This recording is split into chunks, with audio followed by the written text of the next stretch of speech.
First, we are going to see what is the aim of the project. Yes, web scraping using Python. Through this video, you can understand that what is web scraping and how we can implement this using Python, and what we are going to learn about a module called Beautiful Soup. Yes, using this Beautiful Soup module, we are going to implement this web scraping. So, what is web scraping? Web scraping is a term used to describe the use of a program or algorithm to extract and process large amount of data from the web, what we are going to search. Whether you have a data scientist, an engineer, or anybody who analyze large amount of data sets, the ability to scrap data from the web is a skill that everyone should know. Let's say you find a data from the web. There is no direct way to download it, but web scraping using Python is a skill that you can extract data into a useful form like an Excel sheet or some other CSV files. So this is the pattern that they have that we have shown. URL searching. First we have to search which website we have to scrap, and then this is the web scraping process, like we have to convert into each and every steps, and finally we get a data transformed as what we have needed, like Excel or CSV file, like that. Here we can see that how a website is get ready. First, the requirement of the client projects and the website we are going to scrap, how the data gets scrapped, and data ready to use, like we have to upload and download and dashboard, like that. So through this video, we can able to understand a code for data extraction from a web using Python's Beautiful Soup module, and data manipulation and cleaning using Python Pandas library. So here is the architecture of web scraping, like how the web scraping is done from a website to a useful information.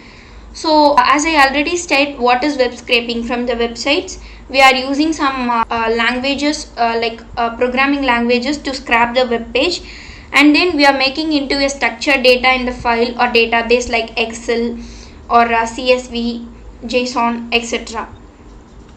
So here is one flow chart and how the web scraping is done, like business understanding, then data understanding. We have to understand the initial insights, data preparation, scrapping and extracting the raw data, modeling, which is nothing but executing extractive summarization, like that, and finally the evaluation and deployment. So here are the many uses of web scraping, and here we can see a detailed info that how to scrap data from a website. You can go through this, and this is our objective of our project, like how we start and how we get the data, like that. You can also go through this, and there are many Python visualization tools. Here we are using few only. We can see them in the code, and this is the exact data flow, like we have to start, and first one is the web carving process. Then we are moving to the HTML script of the website what we have chosen, and we have to retrieve the data from the website, and if the data successfully obtained, we are making them into a data Excel sheet and then in. If not, we have to repeat the same process. So this is the project description, and again here is an example. You can go through this. So finally the overview of this project is, first we have to take the URL. You have to start fetching, which is nothing but searching, and then to HTML document, extraction from the HTML document. We can get the desired data and transforming them into a structured form like Excel, CSA. This structured data into a presentation or database. There are some high level approaches like perform Selenium web automation. So this is the advanced level of web scraping. The technology what we have used, like what is the base we have used is Google Collaboratory, which is easy to implement. I'll explain how to use that. So what is the expected output is, it will give the output for basic functionalities in this module like Beautiful Soup. We will get the cleansed data from a website, converting this raw data into a manipulated data, that is like structured or a clear database. Next we are moving to the code. So here is our code. First we have to import the necessary modules what we need, like pandas, numpy, matplot library, seaborn, etc. These are all used for data visualization and manipulation. So to perform web scraping, you have to import Beautiful Soup. The Beautiful Soup package is used to extract data from the HTML files. This URL library request, URL lib.request module is used to open the URL that we have provided, like I have given here. The Beautiful Soup library's name is BS4. What does it means? Beautiful Soup version 4.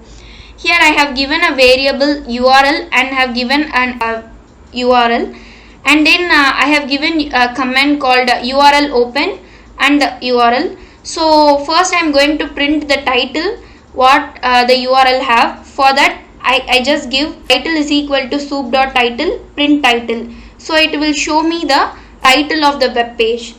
Next, after importing necessary modules, you should specify the URL containing the dataset and pass it to URL open to get the HTML page. So first part is over. So getting the HTML of the page is just the first step.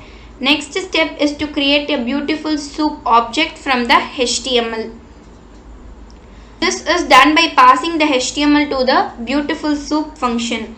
The Beautiful Soup package is used to parse the HTML, that is take the raw HTML data and break it to Python object like that. The second object what they have mentioned, like LXML, means that the HTML parser. So this is how that title has been printed. Then the soup object. The soup object allows you to extract the interesting information about the website you are scraping. Like here I have given text as a variable, and then soup.getText, print soup.getText, so that we can get the text, and I have given this as an output. Next we are going to see find all method of soup to extract useful HTML tags. There are different HTML tags like a and then title, etc. like that we have, like body content, and then there are different tags in HTML. Among them we can extract a particular tag, like for a we can extract the links in that a tag, like that we can do. Examples for this useful tags like A for hyperlinks, and table for tables, TR for table rows, TH for table headers, and TD for table cells. Like that we can execute. Here I have just given find all for A hyperlinks. When I run this code, I'll get an output like this. A href, like what are the things with A tag, everything will be displayed. Next we are moving to the attributes. As you can see from the above output, the HTML tags sometimes come with the attributes such as class, src, href, etc. The attributes provides additional information about HTML elements. Of course everyone knows that. Here I have used for loop to print the href, that is the link, only the link. From the above I have just printed the link only. What is inside the href will be printed. So we can see that when we run this code, only the details inside the href is printed. So next, if we want to print out the table rows only, pass the tr arguments in soup.findAllTr. So we can get only the table rows. So only the things in the table rows for first 10 elements. For first 10 we will get the output. Then we are moving to the output above shows that each row is printed with HTML tags embedded right in each row. This is not what we want. You can remove the HTML tags using Beautiful Soup or regular expressions. The easiest way to remove HTML tags is to use Beautiful Soup, and it takes just one line of code to do this. Pass the string of interest into Beautiful Soup and use the getText method to extract the data without HTML tags. Using regular expression is highly discouraged from my point of view, because since it requires several lines of code and one can easily make mistakes. It requires importing the RE for regular expressions module. The code may be complicated. First you have to compile, and there are many processes to convert using regular expressions. Similarly, here I have used find all to print only the TD tag. So it have printed type as well as printed the content. So here you can see that. As I said already about regular expression, here is the code that you can refer using regular expression. So this is for reference, but it is bit complicated. If you want to implement, you can implement this also. The next step is to convert the list into a data frame and get a quick view of the first 10 rows using pandas.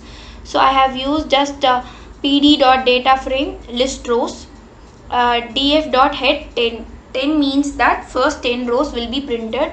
So 0 to 10 it printed first 10 rows. And then the next process is data manipulation and cleansing. Data frame is not in the format what we want.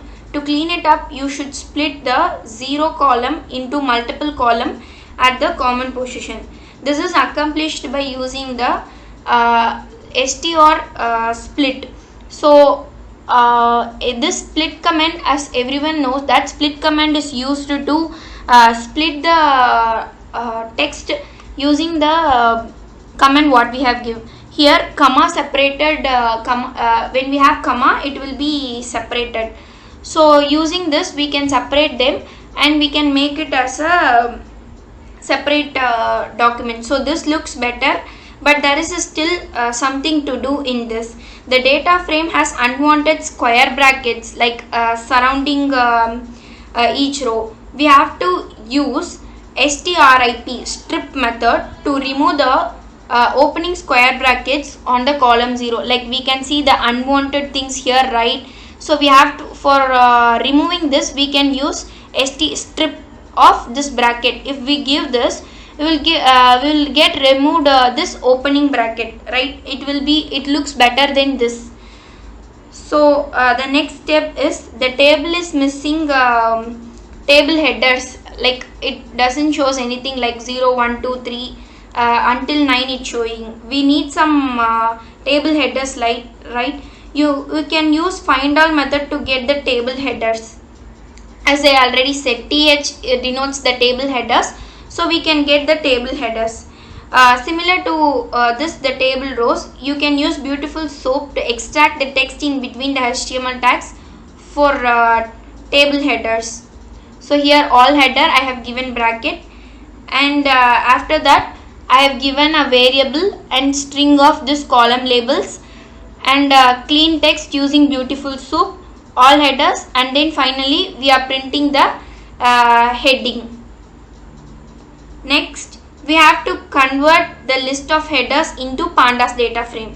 So I have converted this to pandas data frame using pd.dataframe all headers. I am going to convert this all header files into a pandas data frame.